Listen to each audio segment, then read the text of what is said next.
junto a Nico Márcico y junto a Marquito Cittadini, un cruce que hubo entre Facundo Pastor y Andino en América 24. ¿Y qué tiene de interesante este corte que vamos a volver a escuchar ahora? Es que escenifica lo que sería, por un lado, la denuncia. Hay alguien que toma el papel valioso de la denuncia, que es Facundo Pastor, y otro que escenifica la anuencia, ¿no? Algo habrán hecho en la versión 2024.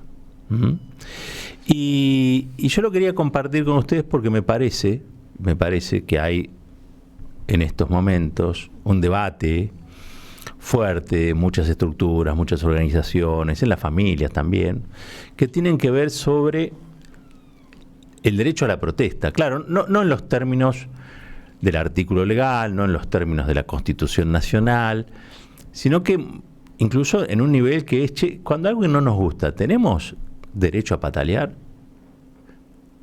Cuando estamos disconformes con una ley, como ha pasado muchas veces en la Argentina, ¿no? ¿Podemos patalear? Yo he visto los gobiernos de Cristina Kirchner, el 8N, siempre me acuerdo de eso. 1 millón de personas en la calle. 1 millón de personas en la calle. Y la verdad es que si yo siempre tengo algo para rescatar de los gobiernos kirchneristas es que no había un sentir ni una vocación represiva. Todos podían manifestarse. Creo que los gobiernos de Néstor y Cristina han sido enfrentados en la calle por diversos sectores, desde los ruralistas, pasando por los sectores medios que estaban enojados en ese tiempo por lo que era el cepo, que ahora está naturalizadísimo, ¿no? Pero bueno, y sin embargo no había una decisión represiva que fuera política de Estado, quiero decir. No estoy diciendo que no haya habido represiones, Estoy diciendo que no había una política de Estado en el sentido de decir, acá baja la línea como baja ahora la línea Javier Gerardo Milei o su ministra de Seguridad Patricia Bullrich. Es uno de los orgullos que pueden darse, de los que pueden tener aquellos que creen, como yo creo que esos años fueron los años felices, entre otras cosas por las políticas que se aplicaron y las políticas que se dejaron de aplicar, ¿no? Digo, esos años felices se construyeron sobre la base de políticas aplicadas y políticas que se dejaron de aplicar. Entonces se dejó de endeudar al país y se dejó de reprimir a aquellos que protestaban porque no les gustaban las cosas. Entonces, retomo en este punto, porque lo que está ocurriendo hoy, ya lo definimos ayer, es como muy grave, porque muchos están preguntándose, este régimen,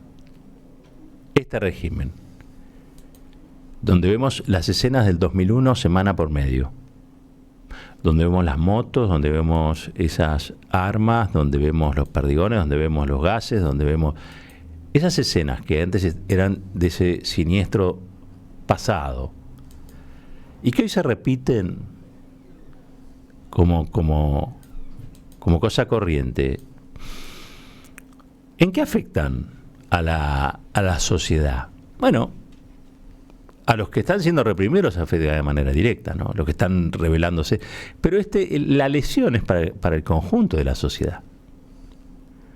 Todo aquel que vaya a protestar, bueno, hoy va a saber, o va a tener que pensar antes, que quizá lo esté esperando un carro hidrante, un señor en una moto, o la policía le vacíe un aerosol de gas pimienta en los ojos.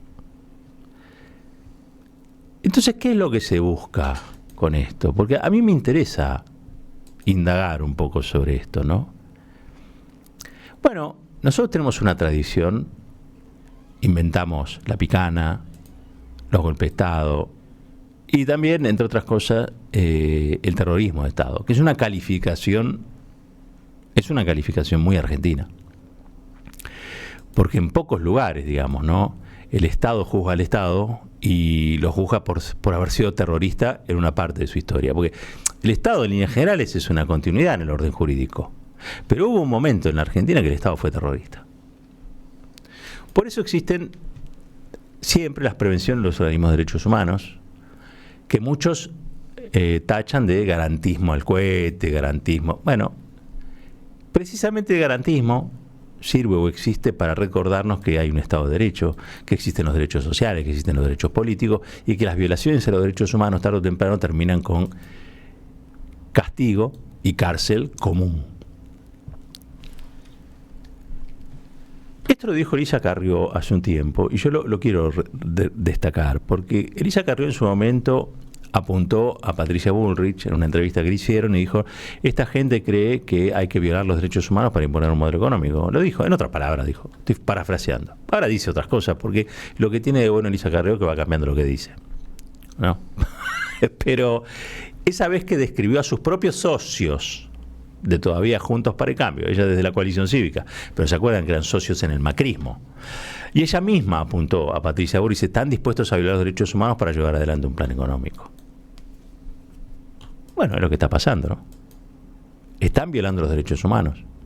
Pero ¿saben qué? Están practicando o ejerciendo la represión con un objetivo, que es causar terror. Eso es terrorismo. Eso es terrorismo. Causar terror, provocar miedo, inducir a la parálisis. Ellos están tratando de debilitar al conjunto del pueblo para que el pueblo no se manifieste y no se exprese, pensando que le pueden pasar algo, ¿no? Bueno, eso que pasa, uno dice, pensando que puede pasar algo. No, está pasando. Está pasando. Están presos, están presas en Ezeiza, en Marcos Paz, en cárceles federales, gente que fue a protestar. Y en el peor de los casos, en el peor de los casos, discutieron o insultaron a un policía. Y quiero decir esto porque hay una gradualidad en los artículos penales, ¿no? ¿Existe la figura de resistencia a la autoridad? Sí, existe. Hasta que cesa, se abre un proceso y se libera a la persona. Y muchas veces se archiva,